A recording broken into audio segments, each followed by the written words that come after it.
It is one thing to know the stages of an industry life cycle, and another to understand them from a strategic point of view. Over the next few lessons, we'll dig deeper and learn more about each of the 4 stages.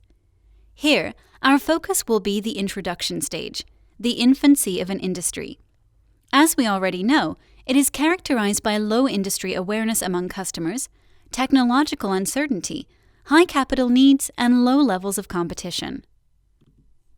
There are 2 major ways to approach the introduction phase: participate in it from the beginning, or wait a while and enter later when customers know the products offered by the industry exist and there is a market for them.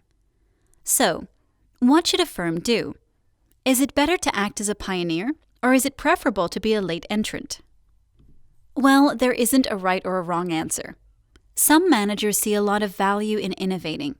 First movers can assemble a team mainly driven by the desire to build a special product, one that has not been created yet. Naturally, these will be individuals not driven by monetary compensation.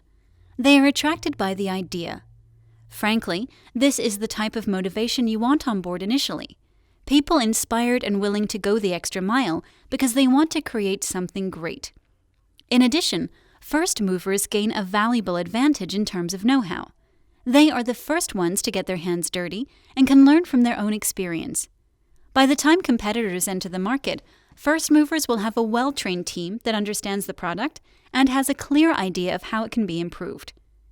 In some businesses, entrepreneurs are further incentivized by the opportunity to patent their innovations, which naturally gives first movers an advantage.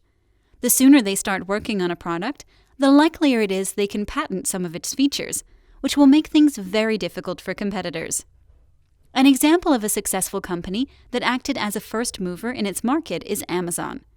It was the first major online bookstore, a lead it never relinquished.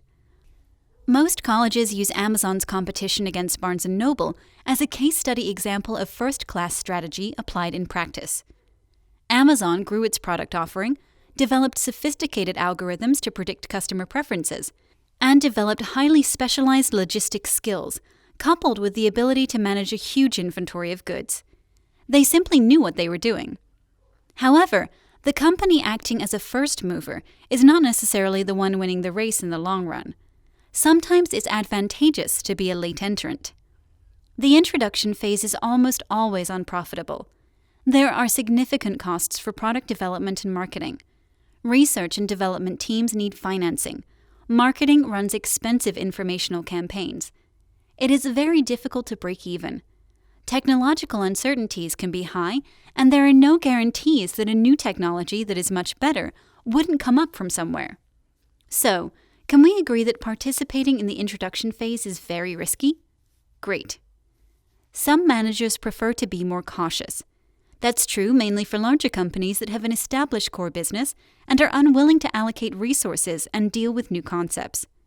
Instead, late entrants prefer to monitor industries in the introduction phase and act once customers are aware of the product and some are already purchasing it. Entering at a later stage allows them to exploit mistakes made by first movers and learn from them. Often, larger firms will acquire a fast-growing startup that has successfully gone through the introduction phase. That's another strategic option that could make sense and will combine some upsides for first movers and late entrants. Many companies have been really successful acting as late entrants. For example, the Ford Motor Company was the first to use an assembly line for its production of the mass-market automobile Model T, which was a huge success in 1921. The firm sold over 900,000 Model Ts in the first few years of operation and had a 60% market share. A few years later, in 1931, one of its main competitors, General Motors, came up with a differentiated product line and won 31% of the automobile market in the United States.